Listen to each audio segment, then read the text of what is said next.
Hello everyone, I am Sudesh ma'am. Welcome back to my YouTube channel English mastermind.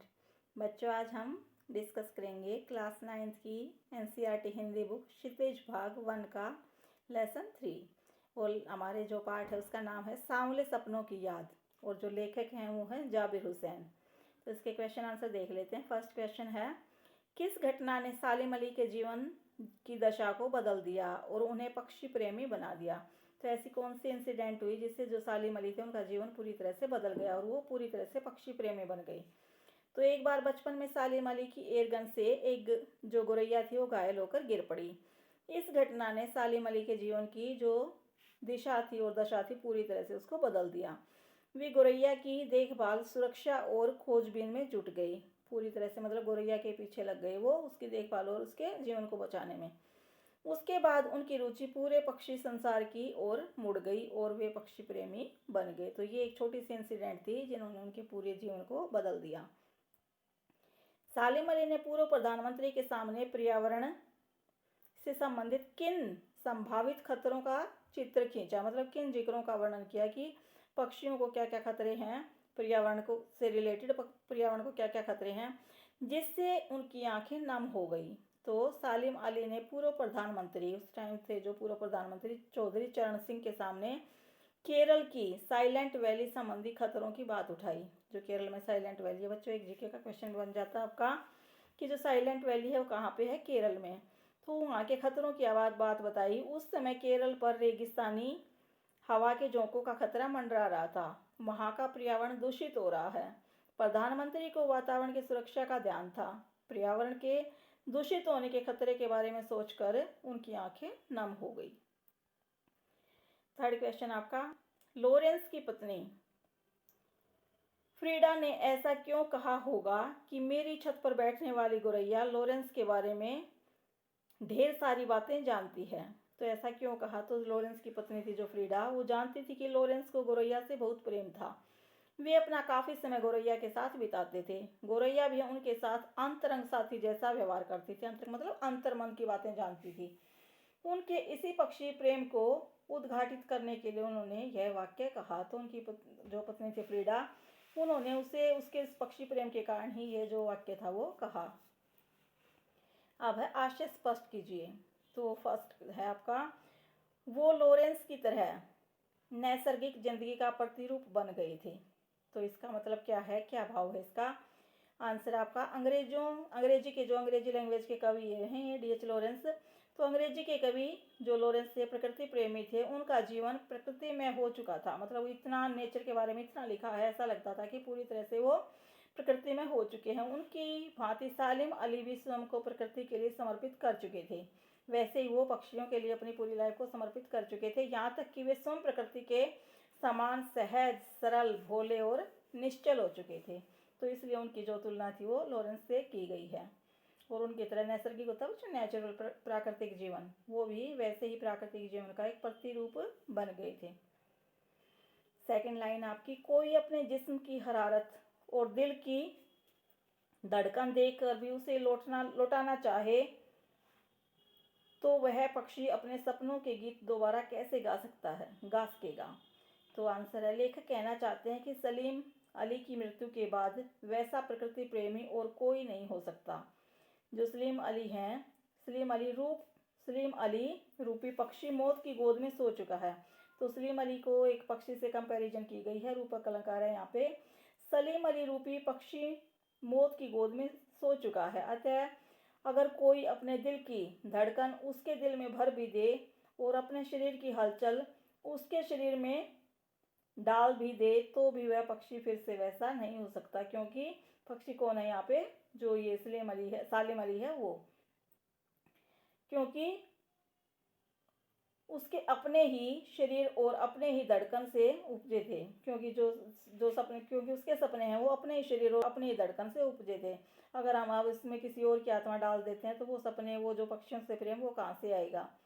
आश्चर्य यह है कि मृत व्यक्ति को कोई जीवित नहीं कर सकता। सालिम अली जैसा पक्षी प्रेमी प्रयास पूर्वक उत्पन्न नहीं किया जा सकता, मतलब प्रयास से उत्पन्न नहीं किया जा सकता। वे मौलिक थे, मतलब प्रकृति ने, भगवान ने उनको खुद भेजा था। ऐसा हम किसी एफर्ट के द्वारा प्रयत्न करके ऐसा व्यक्ति नहीं बना सकते। तो जो सालिम अली थे, प्रकृति की दुनिया में एक टापू बनने की, अब ये क्वेश्चन थर्ड है आपका, सालिम अली प्रकृति की दुनिया में एक टापू बनने की बजाय अथाह सागर बनकर उभरे थे। तो वो एक टापू नहीं बने बल्कि पूरा सागर ही बन गए थे। इस लाइन का क्या मतलब है? सालिम अली प्रकृति के खुले संसार में खोज करने के लिए निकले।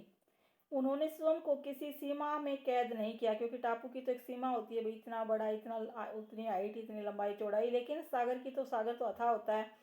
टापू बंधन तथा सीमा का प्रतीक है। जो टापू है वो सिंबॉलिक है किसका? बंधन और सीमा, मतलब इसकी एक बाउंड्री होती है, उसका प्रतीक है वो। और सागर की कोई सीमा नहीं होती। उसी प्रकार सालिम अली भी बंधन मुक्त हैं।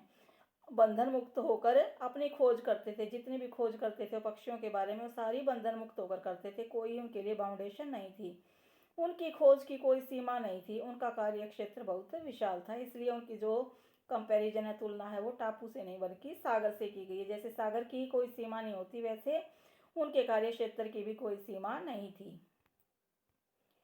नेक्स्ट क्वेश्चन आपका, इस पाठ के आधार पर लेखक की भाषा शैली की 4 विशेषताएं बताइए। जो भाषा से रिलेटेड क्वेश्चन है वो है ये। लेखक ने इस पाठ में मिश्रित शब्दावली का प्रयोग किया है। इस पाठ में उर्दू, तद्भव और संस्कृत शब्दों का सम्मिश्रण है, मेलजोल है। यहाँ पे मिश्रित शब्दावली क्या होती है? जिसमें अलग अलग लैंग्वेज को यूज किया जाए। सेकंड पॉइंट आपका, इनकी शैली चित्रात्मक है। चित्रात्मक मतलब जैसे एक चित्र बना देते हैं, इतना गहराई से वर्णन करते हैं जैसे हम कोई ड्राइंग देख रहे हों। पाठ पढ़ते हुए उनकी घटनाओं का चित्र उभर कर हमारे सामने आता है। थर्ड पॉइंट है, कलात्मकता उनके हर वाक्य में है। वे सरल सीधे वाक्यों का प्रयोग नहीं करते हैं बल्कि जटिल वाक्यों का प्रयोग करते हैं। कलात्मकता, ये भी एक कला है कि वो अपनी लैंग्वेज को थोड़ा सा टेढ़ी मेढ़ी करके, मतलब कुछ चीज़ों के द्वारा, जैसे अब बताया ना कि वो एक टापू नहीं बल्कि सागर हैं। पॉइंट 4 है, अपने मनोभावों को प्रस्तुत करके लेखक ने अभिव्यक्ति शैली का प्रयोग किया। अपने जो मनोभावों उनको करने के लिए अभिव्यक्ति शैली होती है, मतलब अपने आप को एक्सप्रेशन जो शैली होती है वो यूज की है। जाबिर हुसैन अलंकारों की भाषा में लिखते हैं। उपमा रूपक उनके प्रिय अलंकार हैं। जैसे कहा है ना कि सालिम अली रूपी पक्षी, तो यहाँ पे रूपक अलंकार है, तो उन्होंने अलंकार वाली जो भाषा है वो इस पाठ में यूज की है। क्वेश्चन 6 है, इस पाठ में लेखक ने सालिम अली के व्यक्तित्व का जो चित्र खींचा है उसे अपने शब्दों में लिखिए। तो सालिम अली प्रकृति प्रेमी थे। प्रकृति तथा पक्षियों के प्रति उनके मन में कभी न खत्म होने वाली जिज्ञासा थी। जिज्ञासा होता है तो जानने की इच्छा, मतलब पक्षियों के बारे में कुछ ना कुछ डेली नया जानना चाहते थे। कभी उनकी जो क्यूरियोसिटी थी वो खत्म नहीं होती थी। लेखक के शब्दों में, उन जैसा बर्ड वॉचर शायद कोई हुआ हो, मतलब कोई हुआ ही नहीं। उनका स्वभाव कैसा था? भ्रमणशील, मतलब वो चलते घूमते रहते थे। लंबी यात्राओं ने उनके शरीर को कमजोर कर दिया था। व्यवहार में वे सरल, सीधे और भोले भाले इंसान थे। वे बाहरी चकाचौंध और विशिष्टता से दूर थे, मतलब कोई स्पेशल दिखना, कुछ ऐसा तड़क भड़क वाली जिंदगी जीना, इनसे तो वो कोसों दूर थे। वो सिर्फ सरल और सीधे इंसान थे। तो ये वाली जो चरित्र की विशेषता है ये सामने आती हैं। क्वेश्चन 7 है, सांवले सपनों की याद शीर्षक की सार्थकता पर टिप्पणी कीजिए। भाई ये जो टाइटल है, शीर्षक है, ये सही है या नहीं है, इसके बारे में हमें बताना है। तो आंसर है, सांवले सपनों की याद पाठ में लेखक ने सुप्रसिद्ध पक्षी वैज्ञानिक सालिम अली की मृत्यु पर उनके विचार व्यक्त किए हैं। सालिम अली जब मरे तो उनके बारे में, उनके मन में क्या विचार है, वो उन्होंने अपने एक्सप्रेस किए हैं इस चैप्टर में। लेखक को लगता है कि सालिम अली की यायावरी से परिचित लोग अभी भी यही सोच रहे हैं कि वे आज भी पक्षियों के सुराग में निकले हैं। मतलब आज भी वो यही सोच रहे हैं कि आज भी सालिम अली आएंगे और पक्षियों के बारे में नए नए सुराग, मतलब नए नए खोजें करेंगे, और अभी गले में दूरबीन लटकाए अपने खोजपूर्ण नतीजों के साथ लौट आएंगे। दूरबीन लटका के रखते थे ना, वही नई नई खोजबीन करने के लिए। लेखक की आंखें भी नम हैं और वे सोचते हैं, सालिम अली तुम लौटोगे ना, वो कह रहे हैं ना कि तुम लौट के आओगे ना। लेखक का यह सपन जब भंग हो जाता है, जब वह देखते हैं कि सालिम अली उस हुजूम में सबसे आगे हैं जो मौत की खामोशवादी की ओर अग्रसर हो रहा है, जहां जाकर वह प्रकृति में विलीन हो जाएगा। मतलब मौत की जो खामोशवादी है उसमें वो जा रहा है। कौन? जो सालिम अली है वो। और लेखक को पता है कि अब वो वहाँ पे प्रकृति में, नेचर में ही विलीन हो जाए, क्योंकि मनुष्य जो शरीर है 5 तत्वों से मिलकर बना है और मरने के बाद उन्हीं में विलीन हो जाता है। सालिम अली को ले जाने वाले अपने जिस्म की हरारत और दिल की धड़कन देकर भी उसे लौटा नहीं सकते। अब तो बस उसकी यादें ही शेष हैं। इस प्रकार इस पाठ का शीर्षक सांवले सपनों की याद बिल्कुल सार्थक है। अब जो रचना और व्यक्ति के क्वेश्चन है वो देख लेते हैं। प्रस्तुत पाठ सालिम अली की पर्यावरण के प्रति चिंता को भी व्यक्त करता है। पर्यावरण को बचाने के लिए आप कैसे योगदान दे सकते हैं? तो आंसर है, पर्यावरण को बचाने के लिए हमें अधिक से अधिक पेड़ लगाने चाहिए और उनकी रक्षा करनी चाहिए। अपनी गली मोहल्ले को साफ सुथरा रखना चाहिए। कूड़ा एक स्थान पर जमा करना चाहिए, ऐसा नहीं कि जगह जगह बिखेर देते हैं हम, वो ठीक बात नहीं है। प्लास्टिक की थैलियों का प्रयोग नहीं करना चाहिए। सरकार भी इस दिशा में काफ़ी जो काम है वो कर रही है। बच्चों ये थैलियों है, थे आएगा थ। थैलियों का प्रयोग नहीं करना चाहिए। तालाबों, झीलों तथा नदियों को इनमें गंदगी नहीं डालनी चाहिए। पेट्रोलियम पदार्थों का कम प्रयोग करना चाहिए। वातावरण को शुद्ध बनाकर रखना चाहिए। तो बच्चों ये थे आपके क्वेश्चन आंसर। आपको वीडियो कैसी लगी? यदि अच्छी लगी तो प्लीज़ लाइक करें, शेयर करें और मेरे चैनल को सब्सक्राइब करें। Thanks for watching my videos.